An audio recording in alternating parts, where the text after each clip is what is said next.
કૃષ્ણ. જય શ્રી કૃષ્ણ. ખેડૂત મિત્ર, તમારી ઓળખાણ નહીં આપતા, જો કે આપો તો તમને નુકસાની જેવું નથી, આમાં તો બધાને ફાયદો જ ફાયદો છે એવી માહિતી છે. જનરલ પ્રશ્ન છે એટલે જ મેં હા આપને હા, પૂછ્યો કોમન છે. પ્રશ્ન છે.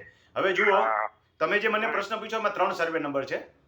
હાજી સાહેબ. 2 સર્વે નંબર ટુકડાધારા નીચે જાય છે. હાજી 336 વાળો રહ્યો એ ટુકડાધારા નીચે જતો નથી, એટલે હાજી. એનું એકત્રીકરણ ન કરાવો તો ચાલે, પણ હું તો તમને 3 નું એકત્રીકરણ કરી નાખવાની સલાહ આપીશ. બરાબર. ત્રણેયના શેઠા મળે છે ને, હા, ત્રણે લાગુ સર્વે. અને નામે સરખા જ છે, બરોબર? મેં જોયા એ જ પ્રમાણે છે ને, હે? નામ સરખા છે ને ત્રણમાં. આ બધામાં સરખા છે. તો ઓકે. એકત્રીકરણ કરી નાખો. એકત્રીકરણ કર્યા પછી તમે એમાં 6 ભાગીદાર છો, 4 બહેનો અને 2 ભાઈઓ. બહેનોને ભાગ ન જોતો હોય તો 2 ટુકડા થઈ શકશે. બરાબર. બહેનોને ભાગ જોઈ છે કે નથી જોતો? રાખવાના છે અત્યારે તો. બહેનોનો ભાગ રાખવાનો છે. હમ. તો તમે એક કામ કરજો ને, 2 ટુકડા કરો તો જેને 2 બહેનો એક ભાઈ સાથે ને 2 બહેનો બીજા ભાઈ સાથે, બરાબર. એમ વિભાજન કરી નાખો એટલે 2 ભાઈઓના હક જુદા થઈ જાય. લગભગ બહેનો તો છેલ્લે હક જતા કરશે, બરાબર. અને ન હક જતા કરે તો જે ભાઈના ભેગા જે આવ્યા હોય એટલા પૂરતો પ્રશ્ન સરળ થઈ જાય ને. હા હા. અત્યારે જે ભાઈની સાથે સારા સંબંધો હોય, બહુ સારા સંબંધો, હા હા. બરાબર. એની સાથે હક રાખી દો. હમ. લાવો એક બરાબર. જોબ કરું, તમને સમજાય તો. પ્રશ્ન પૂરો થઈ ગયો.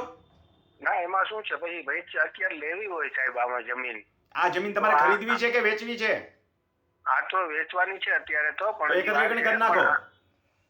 બરાબર. હમ. પણ બીજે લેવી હોય તો હું એમ કહું કે આના ઉપર આપણે લઈ શકીએ કે હા, લઈ શકો. ખેડૂત ખાતેદાર સર્ટિફિકેટ કઢાવી લો, લઈ શકો. હા લઈ શકીએ ને? હા, ખેડૂત બરાબર. ખાતેદાર સર્ટિફિકેટ પહેલા કઢાવી લો. એ બીજો પ્રશ્ન થયો. હા હા. હા હા. હા, એ બીજો પ્રશ્ન થયો. ઓલા એકત્રીકરણ આને કઈ લેવા દેવા નથી. ના, એ બરાબર છે, પણ એમાં મારો પ્રશ્ન જ હતો કે આમ બીજે લેવી હોય તો હા, લઈ શકાય. શકશો, લઈ શકશો. એના માટે એકત્રીકરણ હા. ફરજિયાત નથી. એકત્રીકરણ તો તમને બીજા રસ્તા માટે કીધું. હા, બરાબર. તો તમે જે એકત્રીકરણનું લઈ પૂછ્યું હતું શકે ને, કોઈ એક ભાઈ કે બેન લઈ શકે ને? મારો એ પ્રશ્ન છે એમાં. કોઈ પણ વ્યક્તિ લઈ શકે. હા હા, સંયુક્ત લેવી એવું નથી ને? ના ના, એવું કઈ ફરજિયાત નથી. કોઈ પણ વ્યક્તિ એકલો લઈ શકે. ખેડૂત ખાતેદાર સર્ટિફિકેટ પહેલા કઢાવી લેજો. એ ફરજિયાત છે, પણ એ હલવાવા જેવું છે. હા, બરાબર. એટલે ખેડૂત ખાતેદાર સર્ટિફિકેટ પહેલા હાથમાં લઈ લ્યો. હા, હા હા, બરાબર. જવાબ આવી ગયો તમારો? સાહેબ, પોત ખરાબામાં અમારા 38 સર્વે નંબર છે, એમાં પોત ખરાબો છે. અમારો જૂનો કૂવો છે. ચિંતા કરો માં, પોત ખરાબો તમારી સંપૂર્ણ માલિકીનો છે. હા, માલિકી જ ગણાય એનો ને કશો આપણી? ફરક નથી પડતો. હા, પોત ખરાબાને. Okay okay. હા હા. જવાબ આવી ગયો? હા સાહેબ, મળી ગયો જવાબ. એક આની પાછળ મસ્ત ફર્સ્ટ ક્લાસ નાનો એવો જોક વાર્તા એડ કરું છું, YouTube માં સાંભળી લેજો. બરાબર છે. હા હા. એક ભાઈ હતા હા.